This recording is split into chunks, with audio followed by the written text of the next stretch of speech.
السلام علیکم ورحمۃ اللہ وبرکاتہ۔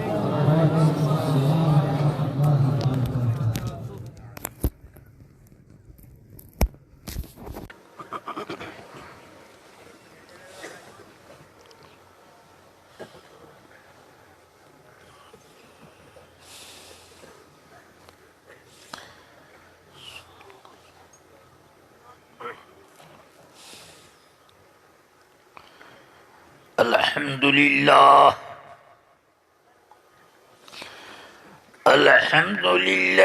الذی لہ الحمد سرمدا۔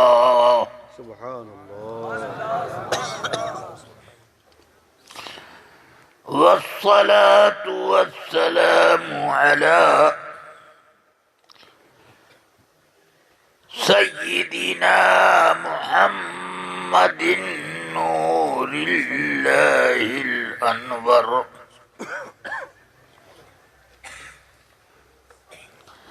دائما ابدا۔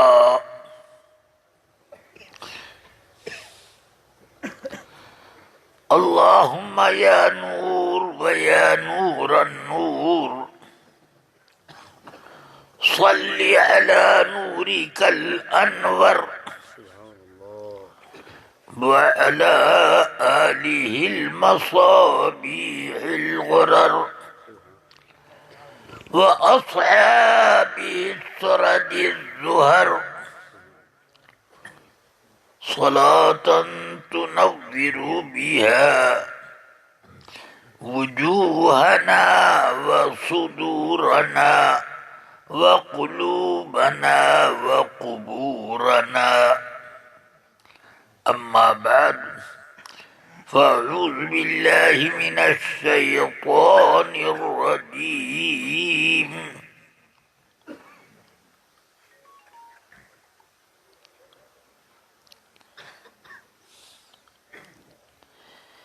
بسم اللہ الرحمن الرحیم۔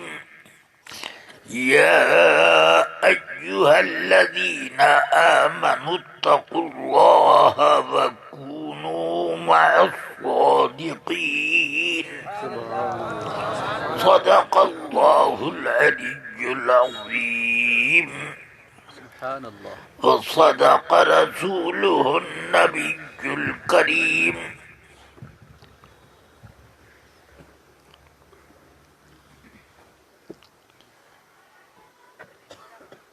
سب سے پہلے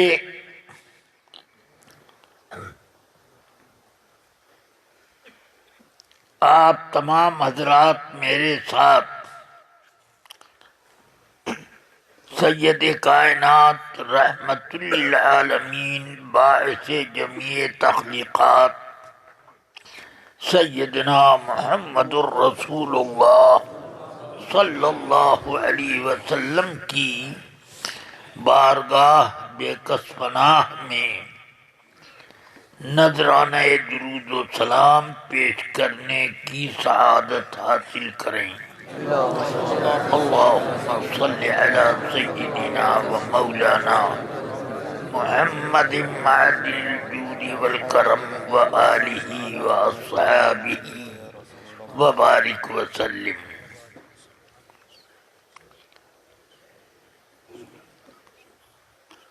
کئی روز سے گاڑیوں کے ذریعے لمبے لمبے سفر کرتے کرتے کیفیت تبدیل ہو گئی۔ سفر در سفر اے پسر خوب تر۔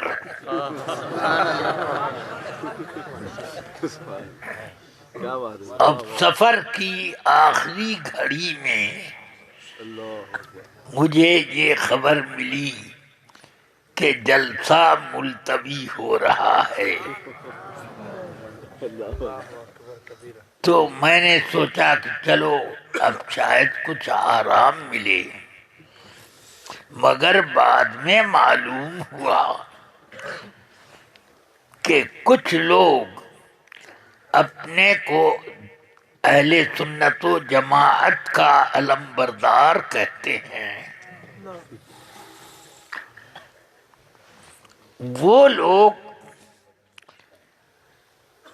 اس جلسے کو کل عدم قرار دینے کے لیے جد و جہد کر رہے ہیں.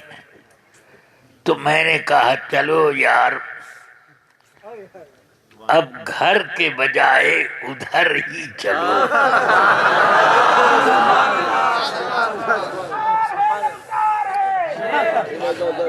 اب بھائی دیکھیے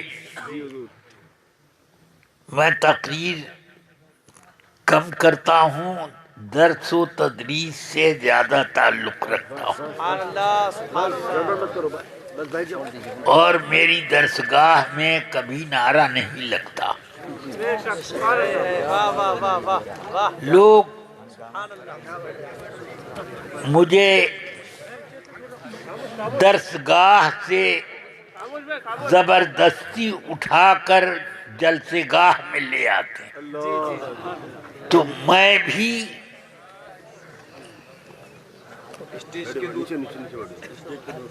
جلسہ گاہ میں اپنی درسگاہ لگا لیتا ہوں. سمجھ گئے؟ تو اس لیے میں چاہتا ہوں کہ خاموشی سے چند منٹ باتیں سنیں. درود شریف یاد ہے؟ پڑھ لیجئے. اللہم صلی علی سیدنا و مولانا محمد معدن الجود والکرم و آلہ و صحبہ و بارک وسلم.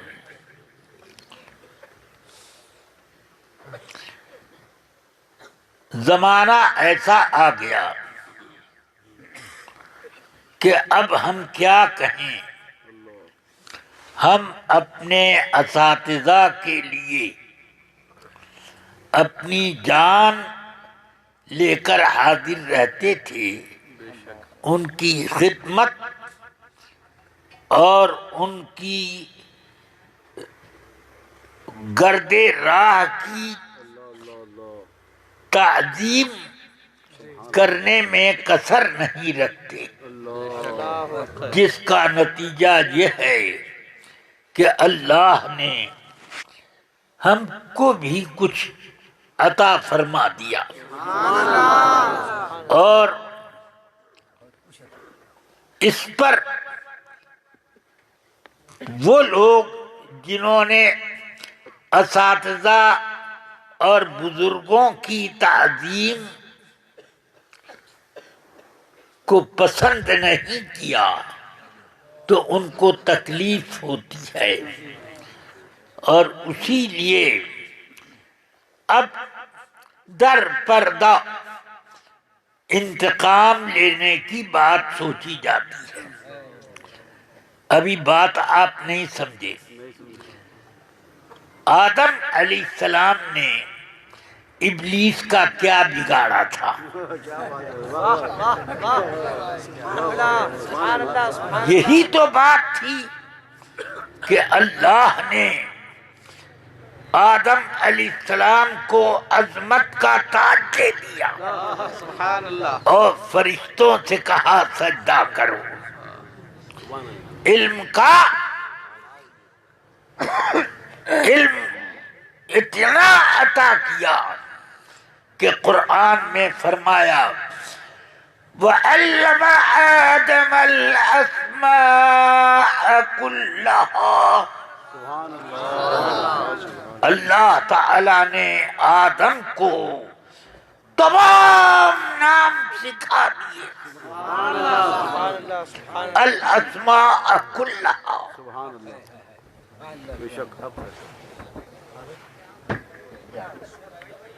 اس وقت کوئی ڈکشنری بنی تھی؟ کوئی اس وقت زبان پیدا ہوئی تھی کہ یہ کنڑا ہے, یہ ملیالم ہے, یہ تیلگو ہے, یہ تامل ہے, یہ انگلش ہے, یہ جرمنی ہے, اور یہ عربی ہے، یہ فارسی ہے، یہ اردو ہے، یہ ہندی ہے، تھا اس وقت کچھ؟ مگر اللہ تبارک و تعالی نے تمام نام کسی بھی زبان کا ہو آدم علیہ السلام کو سکھا دیا، بتا دیا دیکھو یہ جل ہے، آب ہے، ماء ہے، زیلو ہے، واٹر ہے، ایک ہی چیز کے کتنے نام؟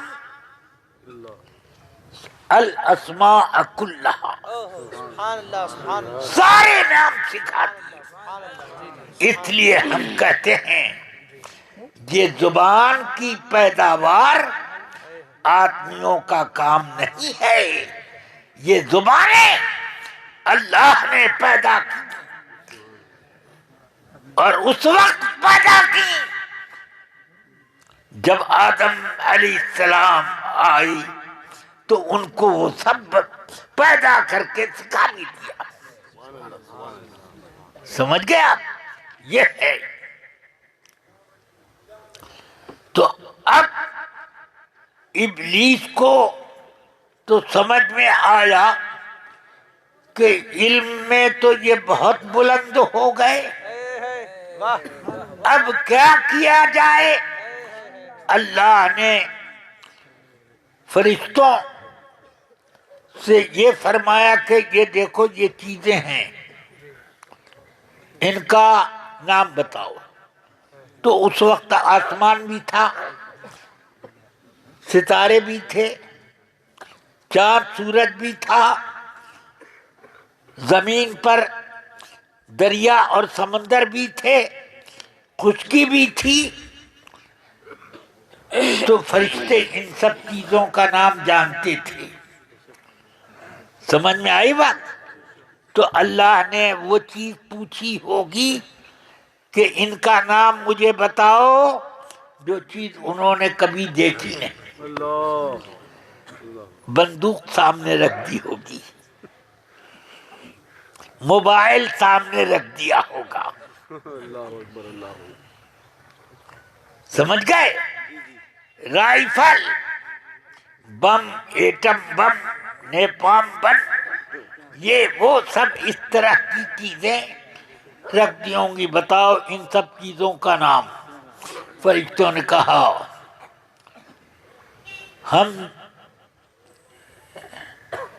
سبحانک لا علم لنا الا ما علمتنا انک انت العلیم الحکیم۔ اے اللہ تیری پاکی ہو، تیری پاکی ہے، ہمیں تو ان چیزوں کا کوئی علم نہیں، لا علم لنا، ہم بس اتنا ہی جانتے ہیں جتنا تجھے تو نے سکھایا، تو نے بتایا۔ اللہ تعالی نے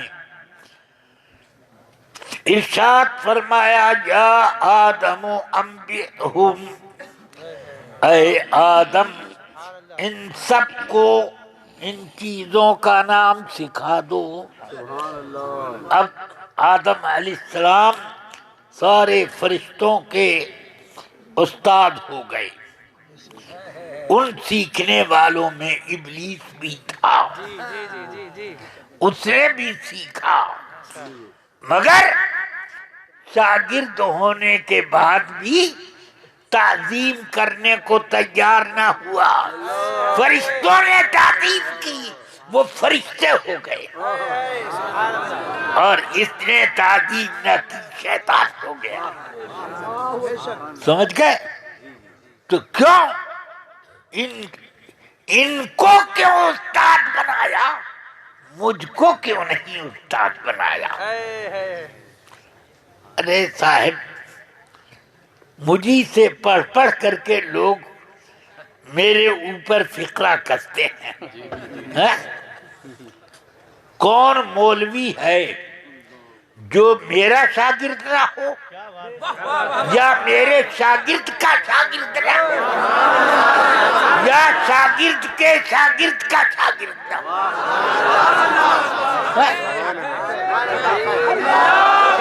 ہر طرف تو ہر مدرسے میں میرے شاگرد یا شاگرد کے شاگرد گھسے ہوئے ہیں۔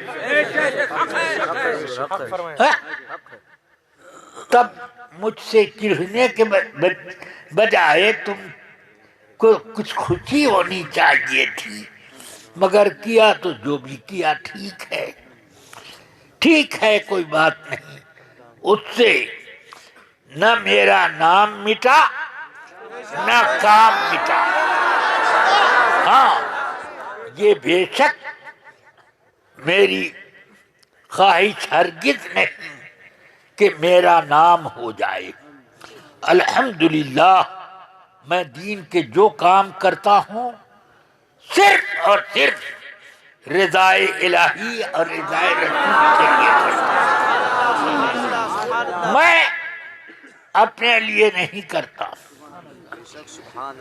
سمجھ گئے آپ؟ اب کچھ لوگوں کو یہ شوق ہے کہ نام کمانے کے لیے ایسا ایسا انداز پیدا کرو کہ عوام خوش ہو جائیں، چاہے عوام نیکی کے بجائے گمراہی میں پڑیں، تو یہ سب کام کرتے رہتے ہیں۔ سمجھ گئے آپ؟ تو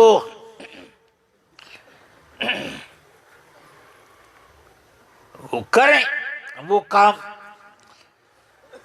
ہم ان کا رد نہیں بلکہ حق کا حق ہونا ثابت کرتے ہیں۔ اب یہ الگ بات ہے کہ اس میں حق ثابت ہوگا تو غلط کا رد ہوگا، یہ الگ بات ہے۔ تو یہ سن لو، ہم لوگ گانا حلال نہیں کرتے۔ میرا اگر کوئی شاگرد حلال کہتا ہو تو میں اس کی مذمت کرتا ہوں، سمجھ گئے؟ تو یہ گانا عام طور سے فلمی گانوں کو کہتے ہیں، اور جب پوچھا بھی گیا تو یہی پوچھا گیا اس سے کہ میرا شوہر حرام قسم کے گانے گاتا ہے۔ ہاں؟ کیا چیز؟ سنتا ہے، ہاں، حرام قسم کے گانے سنتا ہے، کیا میرا نکاح باقی رہا اس کے ساتھ یا نہیں، یا کوئی فرق پڑا؟ جو کچھ بھی ہو، اس نے یہ سوال کیا تھا، تو اس عورت کو بھی معلوم تھا کہ یہ حرام ہے، جب ہی تو کہا کہ میرا شوہر حرام گانا سنتا ہے۔ اور ان مفتی صاحب کی عقل اتنی کہ ایک عام قسم کی عورت حلال حرام کا فرق سمجھ رہی ہے، اور یہ حلال حرام کی تقسیم کرنے بیٹھ گئے۔ نہیں معلوم کہ کیا ان کو اپنی تعریف کرنے کا نیا راستہ کھولنا تھا۔ سنو، حضور سیدنا اعلی حضرت رضی اللہ تعالی عنہ نے اسلام کی جڑیں جو لوگ مذہبوں نے کمزور اور کھوکھلی کرنے کی کوشش کی، اعلی حضرت نے ان سب چیزوں کو مضبوط کیا۔ صرف ایمان ہی نہیں، اعمال کی بھی اصلاح کی۔ اس کے علاوہ آپ نے مدارس کے قیام کی بھی تحریک چلائی۔ اس کے علاوہ آپ نے مسلمانوں کو صحیح طریقے پر تجارت وغیرہ کرنے کا انداز بھی اجمالاً لکھا، سب کچھ کیا مسلمانوں کی بے حیائی کے لیے اور اللہ کی رضا جوئی کے لیے انہوں نے بڑی خدمتیں کی۔ میرے والد ماجد حضور صدر الشریعہ پٹنہ میں جا کر، رہنے والے تو اتر پردیش کے ہیں، اس زمانے میں اعظم گڑھ ضلع میں ہم لوگ، ہمارا گھر تھا اور اب بھی ہے، مگر اب کیونکہ ضلع بانٹ دیا ہے، ایک ہی ضلع کو کاٹ کے دو کر دیا، تو اب مئو ہو گیا، اعظم گڑھ پچھم کا اور پورب والا مئو، اس طرح سے ہو گیا خطہ۔ مگر میرے والد ماجد وہاں پر مدرسہ حنفیہ پٹنہ میں پڑھایا کرتے تھے۔ آپ کے استاد جلیل حضرت محدث سورتی علیہ الرحمہ نے وہاں پڑھانے کو بھیجا۔ اعلیٰ حضرت رضی اللہ عنہ وہاں دینی اشاعت اور بد مذہبوں کی جڑیں اکھیڑنے کے لیے پہنچے۔ کہاں؟ پٹنہ بلائے گئے، بڑی بڑی کانفرنسیں ہوئیں وہاں پر۔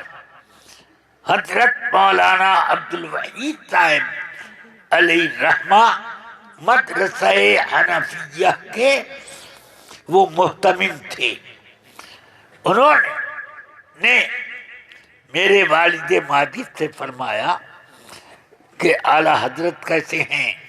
کہا کہ یہ تو بے مثال عالم ہیں۔ کہا تو میری رائے ہے آپ ان سے مرید ہو جائیے۔ آپ فوراً مرید ہو گئے۔ مگر جب بھی زندگی میں ان کو یہ موقع آتا کہ بتانا پڑے کہ کیسے مرید ہوئے، تو فرماتے تھے میرے اوپر قاضی عبد الوحید صاحب کا احسان ہے کہ انہوں نے اعلیٰ حضرت کا مرید کرا دیا، اور میرا پورا خاندان صدر الشریعہ کا پورا گھرانہ اعلیٰ حضرت ہی کی بارگاہ سے متعلق ہے۔ سبحان اللہ سبحان اللہ۔ میرے جتنے بڑے بھائی تھے سب اعلیٰ حضرت کے مرید۔ سمجھ رہے ہیں آپ؟ اب میں نے تو اعلیٰ حضرت کا زمانہ نہیں پایا، میں سرکار مفتی اعظم کا مرید ہوا۔ کب مرید ہوا؟ حساب لگاؤ گے؟ میں مرید ہوا 1948 میں۔ اب جوڑو کتنے سال ہوئے؟ 72 سال، 75 سال ہو گئے۔ سبحان اللہ سمجھ لیا؟ سبحان اللہ۔ اتنی عمر کے لوگ نہیں رہتے، کم لوگ ملتے ہیں۔ بے شک بے شک۔ اور میری عمر کتنی ہے وہ تو بعد میں معلوم ہوگی، میری مریدی کی عمر 75 سال ہے۔ میرے یہ بھائی جتنے بھی ہیں مجھ سے چھوٹے، وہ ان کے مرید، سبحان اللہ۔ یہ پیدا نہیں ہوئے تھے، اس لیے ان سے بڑے جتنے بھائی ہیں سب مفتی اعظم کے مرید۔ سبحان اللہ میرا سارا گھر ہے، سبحان اللہ۔ میں پیر بھی ہوں، بے شک۔ مگر ان کو مرید کیا سرکار تاج الشریعہ کا۔ میں نہیں چاہتا کہ میرے گھر میں اعلی حضرت کے علاوہ کسی اور کی مریدی چلی. سبحان اللہ سبحان اللہ سمجھ گئے آپ؟ سبحان اللہ. تو ہم لوگ اعلی حضرت کے لیے تو بالکل قربان ہیں. سبحان اللہ. یہی چیز کچھ لوگوں کو کھلتی ہے، کیا بات ہے حضرت، واہ واہ واہ. اس وجہ سے یہ پریشان رہتے ہیں. اعلی حضرت کے فتووں میں وہ جان ہے کہ سنیے، مکہ مکرمہ مدینہ طیبہ کے علماء فرماتے ہیں کہ اگر اعلی حضرت کے فتووں کو امام ابو حنیفہ دیکھ لیتے تو اپنے شاگردوں میں ان کو شامل کر لیتے.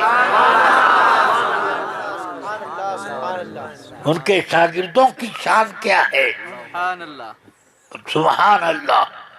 امام ابو یوسف، امام محمد، اور امام ظفر، امام حسن ابن زیاد، امام داؤد طائی، امام عبداللہ ابن مبارک، سینکڑوں امام سرکار امام ابو حنیفہ کے شاگرد. بے شک.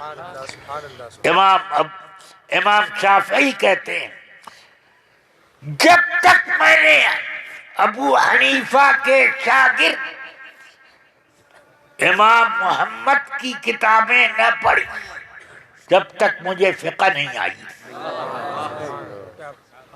پھر فرماتے ہیں الناس فی الفقہ عیال علی ابی حنیفہ. سبحان اللہ. تمام فقہائے کرام ابو حنیفہ کی پرورش سے فقیہ بنے ہیں. انہی کا نوالا کھا کے سب ہوئے ہیں. یہ الحمدللہ. اب آپ سب لوگوں کو میں اتنا خبردار کرنا چاہتا ہوں کہ اعلی حضرت کا عشق، ان کی محبت اگر دل سے نکلی تو دیر نہیں ہے ایمان نکلنے میں. جب تک اعلی حضرت کی محبت اور ان کا عشق آپ کے سینے میں رہے گا، ایمان ہٹ نہیں سکتا اور شیطان بہکا نہیں سکتا. نہیں سمجھ میں آئی بات؟ ایک سنی کے گھر کسی نے زنجیر کھٹکھٹائی، وہ نکل کر کے باہر آئے. گھر والے کہ کیا بات ہے؟ کہنے ہم تبلیغ والے ہیں اور تبلیغی جماعت آئی ہوئی ہے، آج گشت کا دن ہے، آپ سے گزارش ہے کہ ہمارے ساتھ آپ بھی گشت میں چلیں. تو اس نے کہا بڑی سادگی سے، بھائی آپ کو شاید معلوم نہیں ہے میں بریلی کے اعلی حضرت کا ماننے والا ہوں.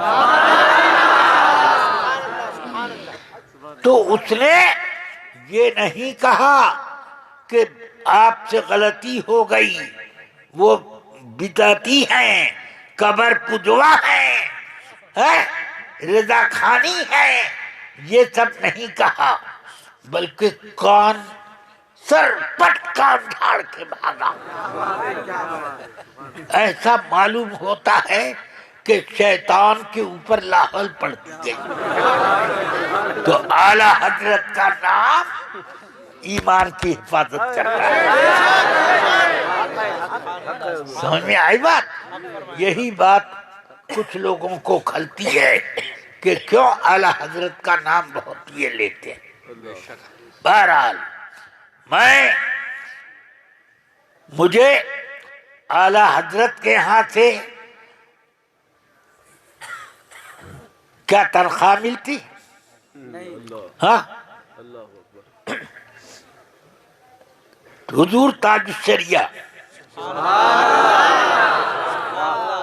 مرشد کریم سبحان اللہ. ان کے بارے میں مجھ سے لوگ پوچھا کرتے تھے کہ آپ بڑے ہیں کہ وہ. تو میں نے کہا بڑے تو وہی ہے مگر میری عمر 8 سال زیادہ ہے، بڑے وہی ہیں. میں یہی کہتا تھا. سمجھ میں آئی بات؟ الحمدللہ. تو یہ عمر زیادہ ہونے کے باوجود میں ان کو ہر طرح سے بڑا مانتا تھا، اور وہ ان کی شان ایسی سبحان اللہ، بالکل میں نے جیسا مفتی اعظم کو پایا اسی طرح وہ اگر نکل جاتے تو بھیڑ لگ جاتی، اور مفتی اعظم کا بھی یہی حال تھا. سبحان اللہ. اگر سفر کے لیے کسی اسٹیشن پر آپ پہنچتے، بے بلائے سارا پلیٹ فارم یہیں جمع ہو جاتا. یہ اور کہتے ہندو کہا کرتے تھے ارے یہ کون سا دیوتا آ گیا. آپ کے کان میں بات آ گئی ایک مرتبہ، فرمانے لگے لا الہ الا اللہ کیا بکتے ہیں سب، لا الہ الا اللہ کیا بکتے ہیں سب. یہ سبحان اللہ. تو اس طرح سرکار مفتی اعظم کی جو شان وہ تھی. پھر اب سرکار مفتی اعظم کے جنازے میں اتنی بھیڑ ہوئی کہ اس وقت تک اتنی بھیڑ کسی کے جنازے میں نہیں ہے. اور حضور سرکار تاج الشریعہ علیہ الرحمہ کے جنازے میں یا اللہ کئی کروڑ آدمی ہو گئے. ایسی بھیڑ کبھی نہیں ہندوستان کے کسی جنازے میں دیکھی نہیں ہوئی. اس لیے یہ بھی میرا ایک شاگرد جو کہ محروم القسمت ہے بولا کہ یہ بات غلط ہے، یہ بات غلط ہے کہ اتنے لوگ کیسے جمع ہو گئے، ٹرین میں اتنی بھیڑ نہیں ہو پائے گی، اور یہ نہیں ہوگا وہ نہیں ہوگا سب. تو مجھے خبر ملی کہ آپ کا فلانا شاگرد ایسے بولتا ہے. میں نے کہا کہ وہ شیطان کا بھی شاگرد ہے، صرف میرا شاگرد نہیں ہے. میرا شاگرد لا الہ الا اللہ پڑھنے میں ہے، اور باقی جو بکتا ہے وہ شیطان کا شاگرد ہے. سنو، میں نے کہا سنو، اس کو یہ پتہ نہیں ہے کہ حضور تاج الشریعہ صاحب کرامت بزرگ ہیں، اور ان کے مریدین میں لاکھوں کروڑوں وہ لوگ ہیں جو جناتوں میں اہل اسلام ہیں. اگر وہ لوگ انسانی شکل میں آ گئے تو کون سی تعجب کی بات، مگر تم گئے نہیں کہ وہ بھیڑ دیکھ سکو. یہ سب اپنی جگہ، مگر میں اس چیز کی اس کرامت پر دنگ ہوں کہ اتنے لوگ پہنچے کہ ہوٹلوں میں کھانا نہیں، پانی نہیں مل رہا تھا. پانی کی بوتل سارے بریلی سے غائب، مگر اس کے باوجود کوئی پیاسا نہیں تھا، کوئی بھوکا نہیں تھا. یہ کرامت ہے کہ نہیں؟ بے شک حق ہے. جنازے میں لوگ آئے اور 2 روز یا 1.5 روز رہے یا ایک ہی روز رہے، پیاس تو لگے گی، مگر مجھے بتاؤ کہ پانی گل ہو گیا، کروڑوں بوتلیں اگر ایک مرتبہ لوگ خریدنے لگیں تو کروڑوں کہاں ایک شہر میں ملیں گے؟ بے شک. ہاں، مگر کوئی پیاسا نہیں، کوئی بھوکا نہیں. پھر سنو، 2-3 لاکھ کا مجمع اگر کہیں ہو جاتا ہے اس میں کئی آدمیوں کا ہاتھ پاؤں ٹوٹتا ہے، پاؤں کچلتے ہیں، مگر ایک آدمی نہیں بتا سکتا کہ تاج الشریعہ کے جنازے میں کسی کی انگلی پر بھی کسی کا پاؤں پڑا ہو، کسی کو چوٹ لگی. یہ کرامت ہے کہ نہیں؟ یہ سب حفاظت کی ہے. یہ سب میں بتاؤں تو اس لیے میں ایک گناہگار بندہ ہو گیا. بہرحال یہ سب ختم. اب مجھے یہ عرض کرنا ہے جو اصل تقریر کرنی تھی. سیدنا امیر المومنین خلیفۃ رسول اللہ ابو بکر صدیق رضی اللہ عنہ، یہ رسول پاک کے کیسے چہیتے ہیں. میرے آقا فرماتے ہیں وزرائے اربعۃ، میرے وزیر 4 ہیں، وزیران فی السماء و وزیران فی الارض. 2 وزیر آسمان میں ہیں اور 2 زمین میں ہیں. اس سے پتہ چل گیا کہ میرے آقا کی حکومت اوپر بھی ہے نیچے بھی. سمجھ گیا؟ تبھی تو وہاں بھی وزیر ہیں یہاں بھی. سبحان اللہ. تو اب فرماتے ہیں کہ آسمان کے 2 وزیر جبریل اور میکائیل علیہم السلام ہیں، اور زمین کے 2 وزیر ابو بکر اور عمر ہیں. اب اس سے آپ اندازہ کرو کہ سیدنا ابو بکر صدیق کا کیا مرتبہ ہے. بخاری شریف میں حدیث ہے کہ ایک روز میرے آقا سرور کائنات منبر پر کچھ ارشاد فرما رہے تھے. اس ارشاد میں ایک لفظ آ گیا، اللہ نے اپنے کسی بندے کو یہ اختیار دیا کہ تو چاہے تو دنیا میں رہ، چاہے تو میرے قریب آ. تو اس بندے نے اللہ کی نزدیکی کو پسند کیا، قریب جانا پسند کیا. سارے صحابہ جو وہاں تھے بیٹھے ہیں چپ چاپ، مگر ابو بکر صدیق زار و قطار رونے لگے، ہچکیاں بندھ گئیں. حدیث کے راوی سیدنا ابو سعید خدری رضی اللہ عنہ فرماتے ہیں کہ ابو بکر رو رہے تھے تو ہم لوگ دل دل میں یہ کہتے تھے ما یبکی ھذا الشیخ اذا ان خیر اللہ عبدا.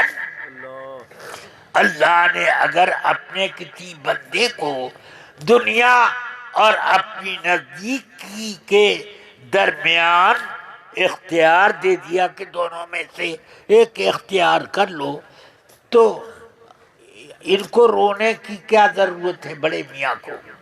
یہ کیوں بلا وجہ رو رہے ہیں؟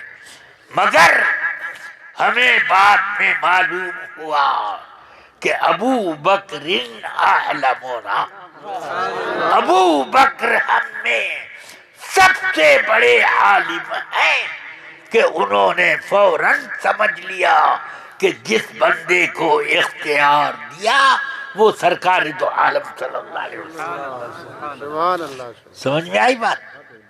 چنانچہ حدیث پاک بخاری باب وفات النبی صلی اللہ علیہ وسلم، بخاری جلد 2 میں، اس میں ام المؤمنین عائشہ رضی اللہ عنہا سے روایت ہے، فرماتی ہیں کہ رسول اکرم صلی اللہ علیہ وسلم نے اپنی تندرستی کے زمانے میں یہ فرمایا، کوئی نبی دنیا سے نہیں جاتا جب تک کہ اس کو یہ اختیار نہ مل جائے کہ اگر چاہو تو دنیا میں رہو، چاہو تو ہمارے پاس آؤ۔ اور کسی کو ملتا ہے ایسا اختیار؟ ہاں؟ کہ چاہو تو رہو، بال بچوں میں رہو، اور چاہے تو قبرستان میں آؤ؟ ہاں؟ ملا کسی کو اختیار؟ نہیں۔ اسی بخاری میں کتاب الانبیاء میں یہ حدیث ہے، فرماتے ہیں ابو ہریرہ رضی اللہ تعالیٰ عنہ کے رسول پاک نے ارشاد فرمایا کہ حضرت ملک الموت موسیٰ علیہ السلام کے پاس آئی اور انہوں نے کہا، اے اللہ کے نبی، اللہ نے مجھے آپ کے پاس اس لیے بھیجا ہے کہ اگر آپ اجازت دیں تو روح آپ کی نکالوں۔ اگر آپ اجازت دیں، کسی کے گھر آئے ملک الموت یہ کہا کہ بھیا تم لوگ اجازت دو تو ان کی روح نکالیں، ہاں؟ یا آپ کی اجازت دیں تو تب روح نکالیں، ہاں؟ ان سے یہ کہا۔ موسیٰ علیہ السلام کو جلال آ گیا، اپنا ہاتھ اٹھایا، ایک تھپڑ ان کی کن پٹی پہ مارا، ایک تھپڑ، فرمایا میں اللہ کا دین پھیلا رہا ہوں اور تو میری روح نکالنے آ گیا۔ اس سے پتا چلا کہ ملک الموت کے پاس سب کو دبانے کی طاقت ہے، مگر نبیوں کے پاس ان سے زیادہ دبانے کی طاقت ہے۔ حدیث میں، اسی حدیث میں ہے کہ جب تھپڑ لگا تو ملک الموت کی آنکھ نکل کر رخسار پر لٹک گئی، لٹک گئی، وہاں سے چپ چاپ چلی گئی۔ استاد شاگرد کا معاملہ ہوتا تو لڑ جاتے، مگر یہ معاملہ، یہ نبی، اللہ کے نبی اور ایک رسول ملک کی ہے، تو ملائکہ رسول ملائکہ سے پوچھو کہ انبیاء کا وقار کتنا بلند ہے۔ چپ چاپ اٹھ کر چل دیے، رب قدیر کی بارگاہ میں عرض کرتے ہیں، یا رب انک ارسلتنی اليوم الى عبد لا یرید ان یموت۔ اے اللہ، آج تو نے اپنے ایسے بندے کے پاس بھیجا جو مرنا ہی نہیں چاہتا، اور مجھے تھپڑ مار دیا، آنکھ لٹک گئی۔ حدیث میں ہے کہ رسول پاک فرماتے ہیں، اسی حدیث میں، کہ اللہ نے ان کی آنکھ ٹھیک کر دی اور فرمایا پھر جاؤ، اب دیکھو موت کی بات مت کرنا، زندگی کی بات کرو، جاؤ۔ گئے، آئے ملک الموت، السلام علیکم، وعلیکم السلام، پھر آ گئے؟ کیا معاملہ ہے؟ کہا کہ اللہ نے بھیجا ہے آپ کے پاس کہ آپ اپنا ہاتھ اپنے بیل کی پیٹھ پر رکھ دیں. ہمارے ہاتھ کی طرح چننا منا سا ہاتھ نہیں تھا. معراج کی حدیث اسی بخاری میں ہے کہ رسول پاک فرماتے ہیں رأیت موسیٰ، میں نے موسیٰ علیہ السلام کو شب معراج میں دیکھا، رجل جعد مربوع طوال کأنہ ضرب من الرجال.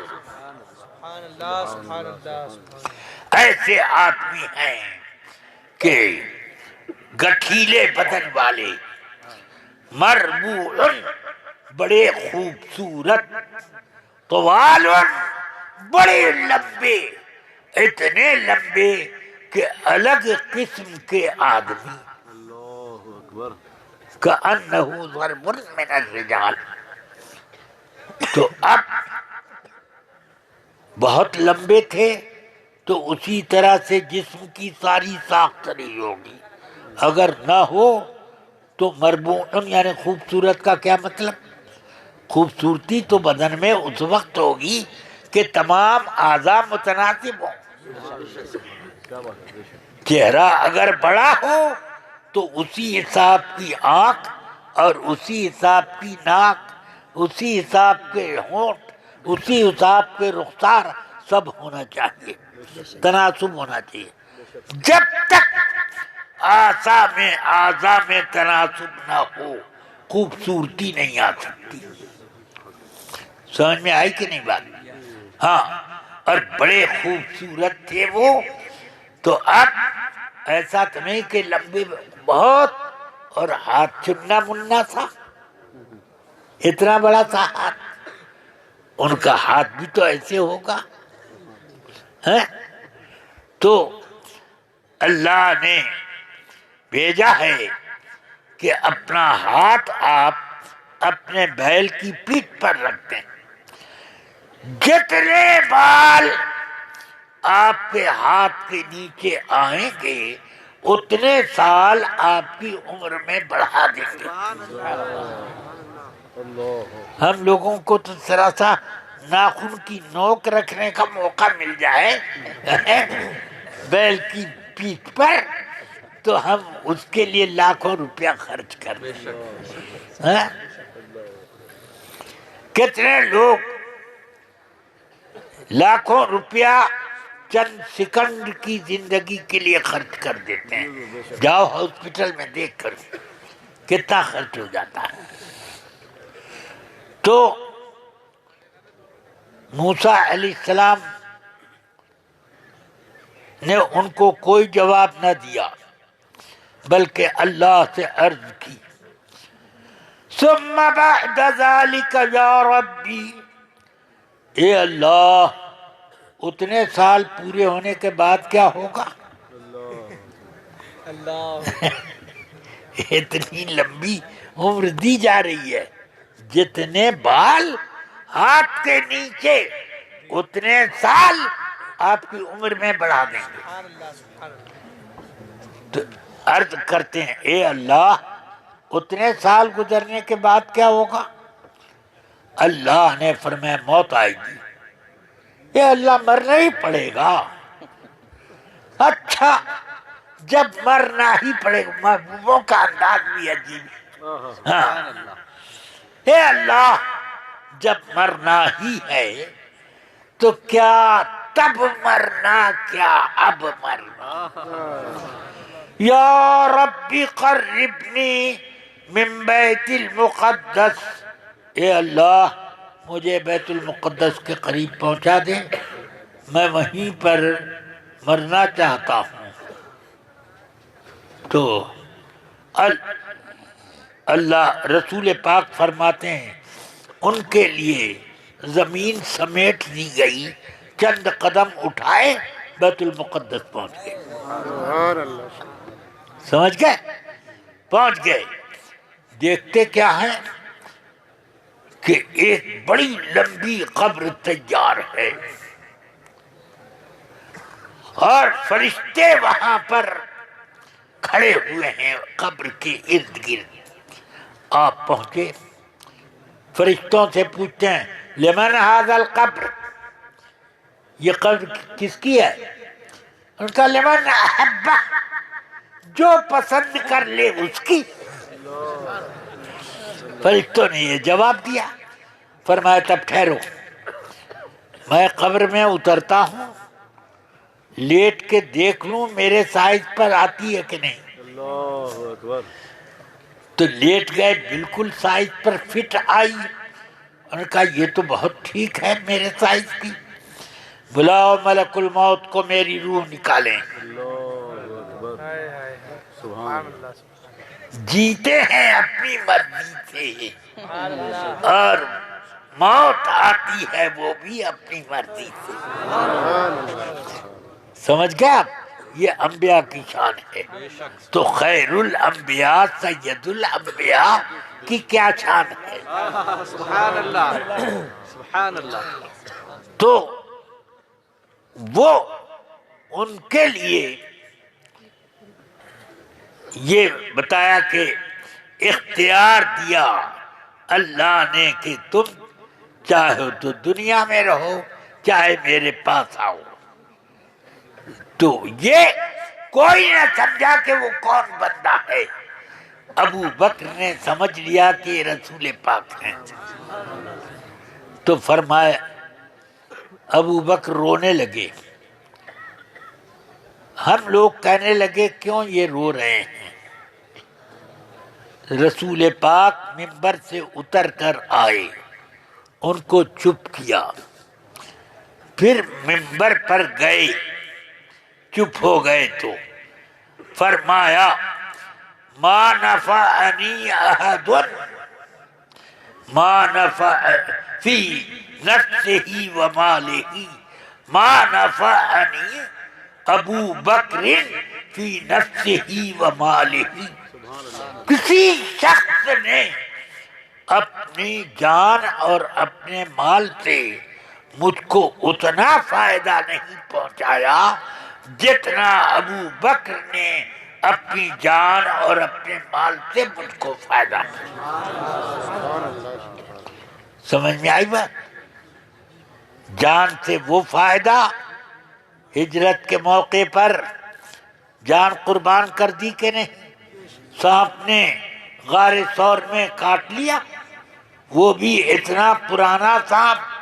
بعض روایتوں میں آیا کہ حضرت عیسیٰ علیہ السلام واعظ کہتے ہوئے بولے کہ آخری نبی جو آنے والے ہیں ہجرت کر کے ایک غار میں پناہ لیں گے، ان کے وہ وہاں پناہ لیں گے۔ تو ایک سانپ سن رہا تھا یہ، اور غار ثور کا انہوں نے ذکر کیا، تو وہ سانپ آ کے اسی میں رہنے لگا۔ 500 سال کے بعد رسول پاک نے ہجرت کی۔ سمجھ گئے؟ اور اس میں ٹھہرے۔ حضرت ابو بکر نے ہر طرف سوراخ اپنے کپڑے پھاڑ پھاڑ کے بند کر دیے، ایک سوراخ بند کرنے کے لیے کچھ نہ بچا، تو اپنا انگوٹھا اس سوراخ پر لگا دیا، پاؤں کا انگوٹھا۔ اسی سانپ نے کاٹا کہ رسول پاک کی زیارت تو کر لوں۔ سمجھ گئے آپ؟ یہ بہرحال اس سانپ والے قصے کی روایت تو کمزور ہے، مگر سانپ نے کاٹا ابو بکر کے انگوٹھے میں، یہ تو روایت بالکل ثابت ہے۔ بے شک۔ سمجھ میں آئی بات؟ اور ان کی آنکھ سے 2 قطرہ ٹپکا، رسول پاک ان کی ران پر سر مبارک رکھ کر آرام فرما رہے تھے. ٹپک گیا آنسو آپ کی چہرے اقدس پر. آنکھ کھولی.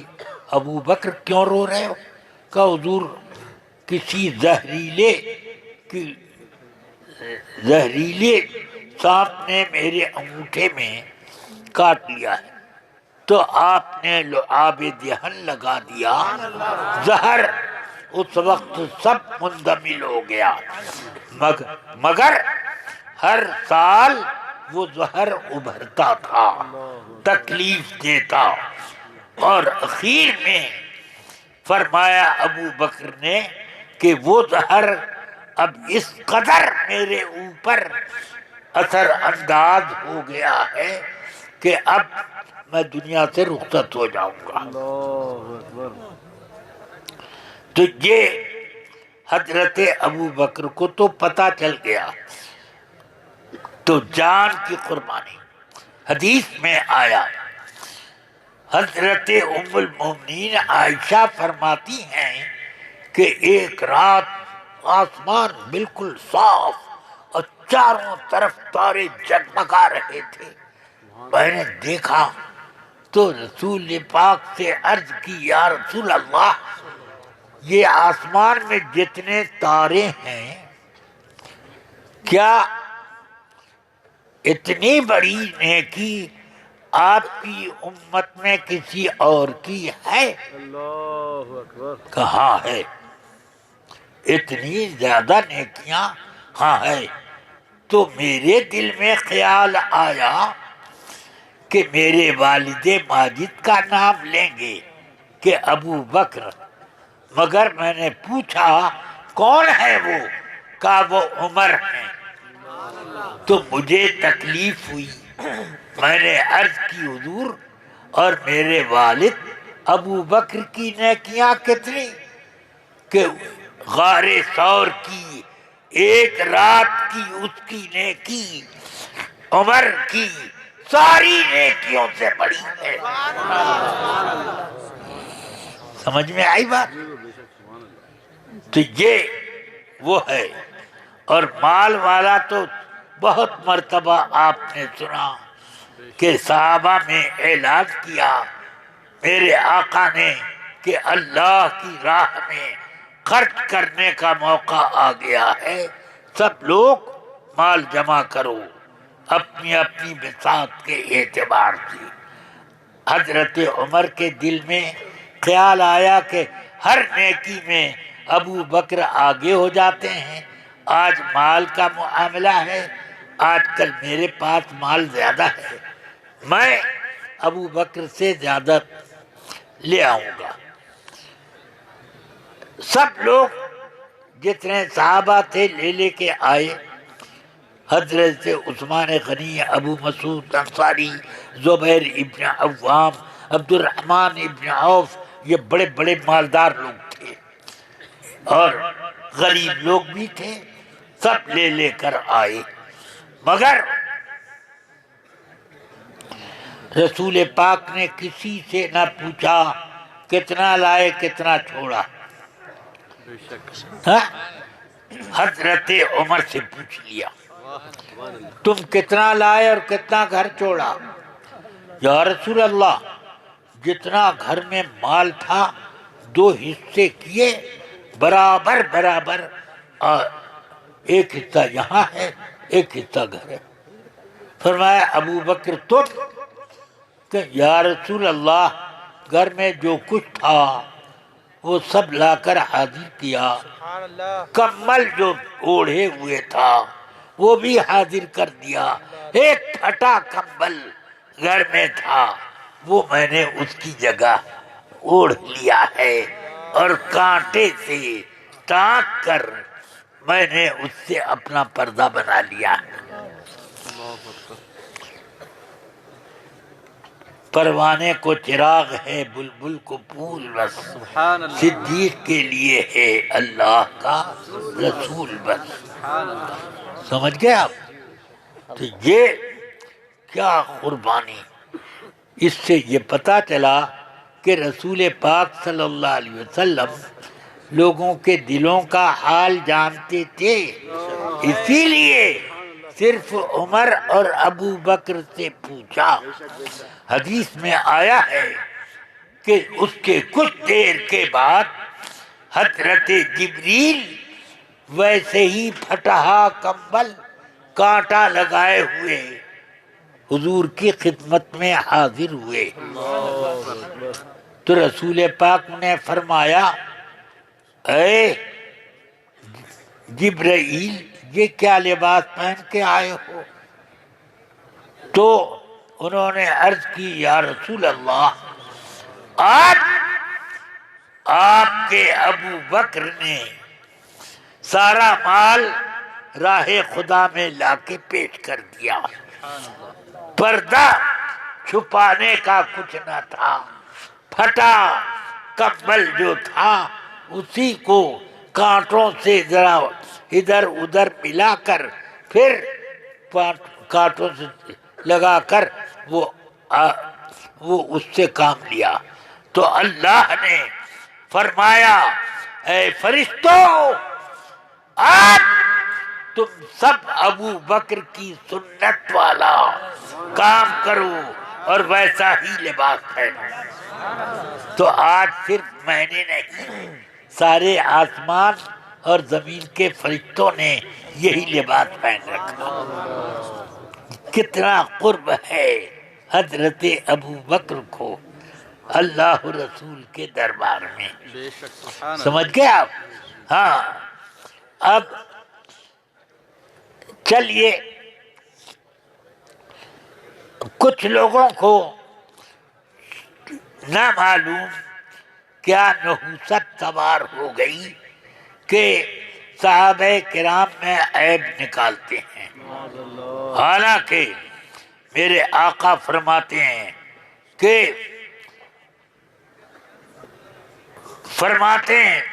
لا تسبوا اصحابی، تم لوگ میرے صحابہ کو برا مت کہو، میرے صحابہ کو برا مت کہو۔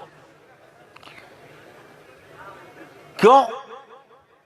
فلو ان احدکم لو انفق مثل احد ذهبا ما بلغ مد احدهم ولا نصیفہ، تم میں سے کوئی بھی اگر احد پہاڑ کے برابر سونا خدا کی راہ میں خرچ کر دے تو میرے صحابی کے آدھے سیر جو کے برابر نہ پہنچے گا۔ ایک جو بھر سونا کئے بورا غلہ لیا دے، مگر سونا کا پہاڑ وہ صحابی کے اتنے سے جو کی برابری نہیں کر سکتا۔ صحابی کی بات نہیں کر رہا ہوں، صحابی کے جو کی، جو ان کے ہاتھ سے نکلا ہے۔ یہ ہے صحابہ کی شان۔ سبحان اللہ، خدا کی راہ میں ہاتھ لگا کے جو دے دیا تو وہ جو سونے کے پہاڑ سے زیادہ قیمتی، یہ شان۔ مگر ان لوگوں کو بڑا مزہ آتا ہے حضرت امیر معاویہ کی شان میں گستاخی کرتے ہوئے۔ معاذ اللہ، ایک شخص تو یہاں تک کہنے لگا کہ یہ اس مرتبے کے نہیں، اس مرتبے کے نہیں، بدری صحابہ اتنے ہیں، یہ بیعت رضوان والوں کا یہ درجہ، وہ درجہ، وہ درجہ، سب سے نچلے درجے کے۔ میں نے کہا کہ نچلے درجے کے ہیں کہ اگلے درجے کے ہیں، اس سے نہیں بات، تم یہ بتاؤ کہ وہ صحابی ہیں کہ نہیں۔ اور رسول پاک نے ہر صحابی کی یہ شان بتائی۔ تم ناپنے آئے ہو صحابہ کو، تمہاری ان کے راستے کی دھول کے برابر تمہاری حیثیت نہیں، اور تم ناپ رہے ہو ان کو۔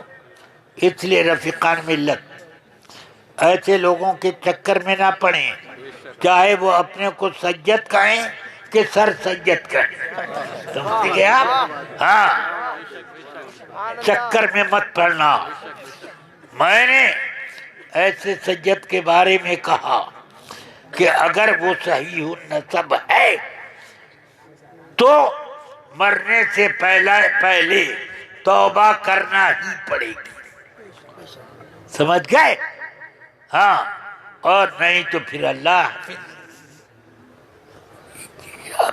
حضرت ابو بکر صدیق رضی اللہ عنہ وہ ہیں کہ ہجرت کے موقع پر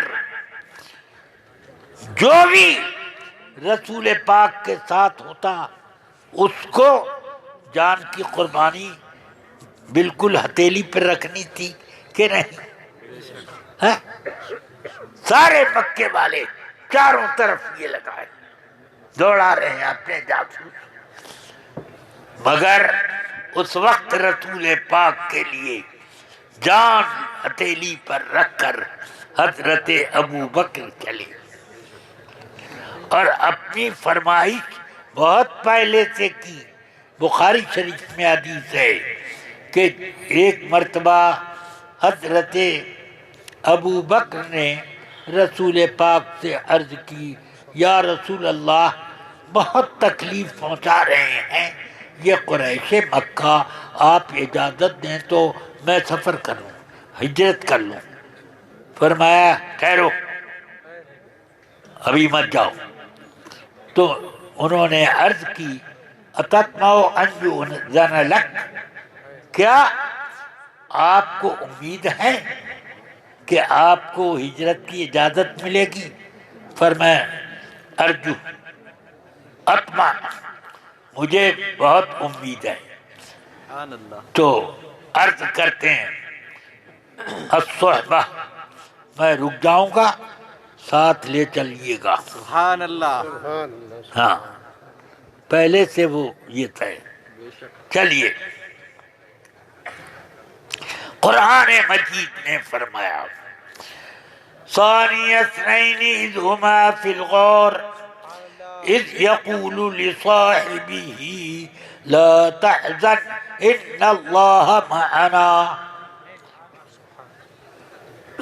رسول پاک ان دو میں سے ایک ہیں کہ وہ فرما رہے تھے اپنے صاحب سے، کیا کہ لا تحزن، گھبراؤ مت، فکر مت کرو، اللہ ہمارے ساتھ ہے۔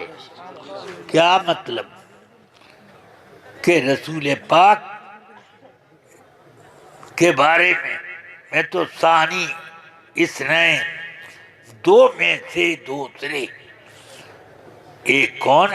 ابو بکر، اور دوسرے رسول پاک، وہ فرما رہے ہیں اذ یقول لصاحبہ، وہ اپنے صحابی سے کہہ رہے ہیں کہ لا تحزن ان اللہ معنا، فکر مت کرو، اللہ ہمارے ساتھ ہے۔ یہ کب کی بات ہے؟ غار ثور میں سرکار تھے، اور یوں اگر دیکھتے لوگ کفار تو نظر پڑ جاتی، مگر اللہ کو مقصود ہی نہ تھا۔ حضرت ابو بکر نے دیکھ لیا کہ وہ سب ادھر ادھر سب دیکھ رہے ہیں، تو وہ بہت فکر مند ہوئے۔ فرمایا فکر مت کرو، ان اللہ معنا، ان اللہ معی نہیں کہا، معنا کہا۔ سبحان اللہ، سبحان اللہ۔ اس سے ثابت ہوا کہ اللہ ہم دونوں کے ساتھ ہے۔ تو ابو بکر کے ساتھ ہے کہ نہیں؟ تو جو رافضی حضرت ابو بکر کی شان میں ادنا گستاخی کرے تو وہ قرآن کی تکذیب کر رہا ہے کہ ان اللہ معنا۔ اور پھر یہ کہ اللہ نے ان کو اذ یقولو لصاحبہ، ان کو صحابی کہا. لہذا جو کوئی ابو بکر کی صحابیت کا انکار کرے وہ کافر کہ قرآن سے ثابت ہے. اذ یقول لصاحبہ، حضرت ابو بکر کے صحابی ہونے کا. بس بہرحال حضرت غریب نواز کا جو عقیدہ تھا، غوث پاک کا جو عقیدہ تھا، امام ابو حنیفہ، امام شافعی، امام مالک، امام احمد، ان سب کا جو عقیدہ تھا وہی عقیدہ اعلی حضرت کا عقیدہ. سمجھ گئے؟ وہی عقیدہ اعلی حضرت کا، اور اسی کو مسلک اعلی حضرت کہتے ہیں. اس لیے مسلک اعلی حضرت پر ڈٹ کے قائم رہو. وہی مذہب اہل سنت ہے، وہی دین اسلام ہے. اس پر ڈٹ کے رہو، تمہاری بھی خیریت، تمہارے بال بچوں کی بھی خیریت. اور جو لوگ اعلی حضرت سے بغض رکھیں تو ڈرو ڈرو کہ کس روز اللہ ان کا ایمان، ان کے ایمان کو سلب کر لے. ہاں، اعلی حضرت کے بارے میں ایک بزرگ نے خواب دیکھا کہ سرکار غوث پاک رضی اللہ تعالیٰ عنہ تشریف فرما ہے. انہوں نے عرض کی، حضور اس زمانے میں آپ کا نائب کون ہے؟ فرمایا بریلی کا امام احمد رضا. سمجھ گئے؟ چلو کیا ہے، کیا کرنا؟ چلو جس کو ہونا مرید. چلیے بھائی، آپ لوگوں میں سے جس کو جو کسی کا مرید نہ ہو